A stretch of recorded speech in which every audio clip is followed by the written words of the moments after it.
I witnessed lethality. I met a junior airman as the sun was going down and a chill was setting on the tarmac, who, when asked what they needed, she simply looked up at me with a sly smile on her face and said, "More bombs, sir, and bigger bombs. We will happily oblige you."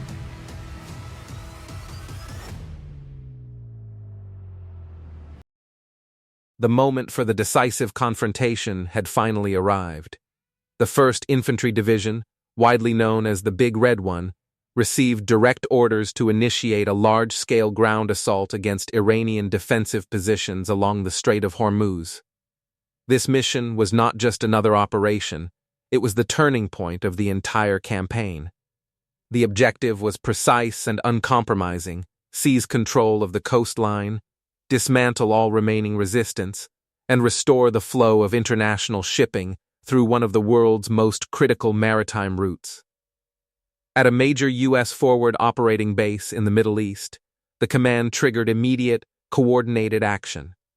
Within moments, what had been controlled preparation transformed into full operational intensity. Soldiers moved quickly through staging zones, each step calculated, each action practiced countless times before. Armored crews turned their attention to the backbone of the assault, the M1A2 Abrams tanks. These machines, built for dominance on the battlefield, underwent final inspections. Crews checked track integrity, examined suspension systems, and monitored turbine engines for optimal performance. Fire control systems were calibrated with precision, ensuring that every shot would count. Ammunition was loaded methodically, and targeting optics were aligned for maximum accuracy. There was no room for oversight. In combat, even the smallest failure could mean the difference between life and death. Nearby, infantry units focused on their weapons. Rifles were disassembled, cleaned thoroughly, and reassembled with disciplined precision. Each soldier ensured their weapon operated flawlessly. Optics were adjusted, magazines filled, and every component tested repeatedly. Confidence in their equipment was essential, because once the battle began, there would be no second chances. Attention then shifted to personal gear.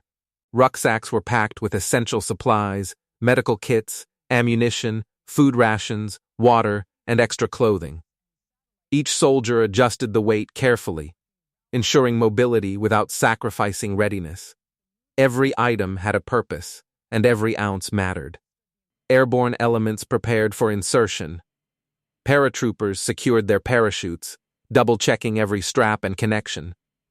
Static lines were inspected multiple times. Night vision equipment was tested in low-light conditions, and helmets were fastened tightly. Despite the risks ahead, their movements remained steady, reflecting discipline and experience. Meanwhile, heavy equipment was being moved into position for amphibious deployment. Tanks, armored vehicles, and logistical support units were loaded onto landing craft and secured firmly.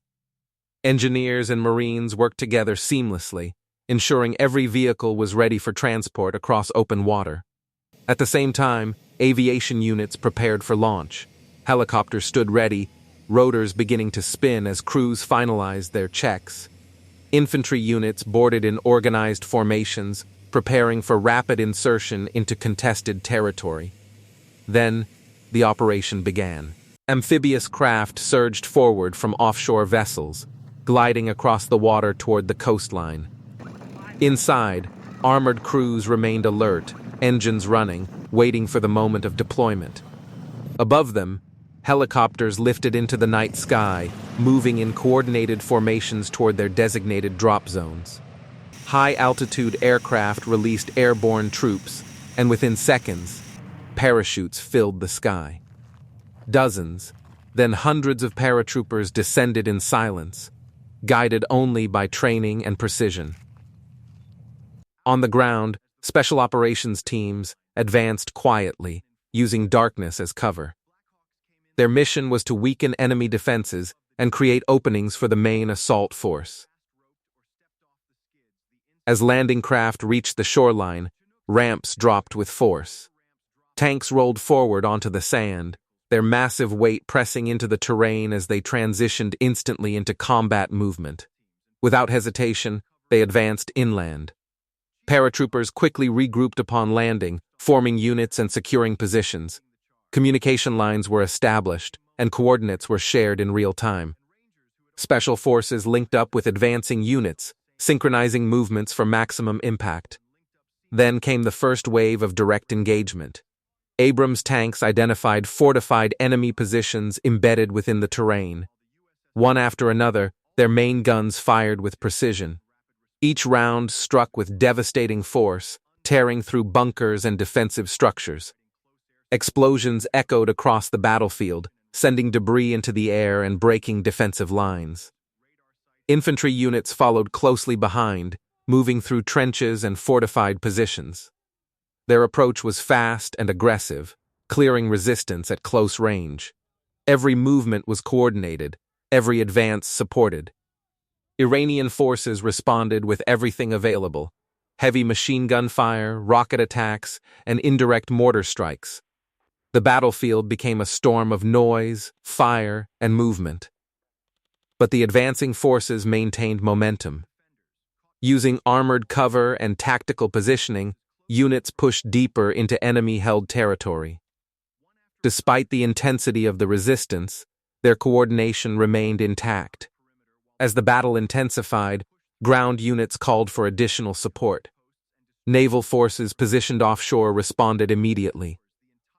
Guided by real-time intelligence from troops on the ground, missile systems were activated. Moments later, precision strikes impacted key enemy positions. The night sky lit up with controlled explosions, each one targeting critical defenses. Air support followed swiftly. Fighter aircraft launched from nearby carriers, entering the combat zone at high speed. Their targets were strategic, positions unreachable by ground forces. Each strike was calculated, each impact decisive. With pressure mounting from land, sea, and air, enemy defenses began to weaken. Gradually, control of the coastline shifted. Key positions fell one after another. Defensive structures collapsed under sustained assault. The coordinated operation, executed across multiple domains, proved overwhelming. Though isolated pockets of resistance remained, the primary objective had been achieved. The coastline along the Strait of Hormuz was now under control. As operations stabilized, signs of recovery began to appear. Commercial vessels, previously halted due to conflict, prepared to resume passage. The reopening of the strait marked a critical shift, not just militarily, but economically on a global scale. Reinforcements were already on the move. Additional units were being deployed to secure gains and prepare for future operations. The mission, while successful, was far from complete. On the captured coastline, soldiers stood together, exhausted, marked by battle, but unshaken. Around them lay the evidence of intense, but also of determination and coordination. The objective had been accomplished through discipline, strategy, and relentless execution. The waterway was opening once again, but the larger conflict was still unfolding.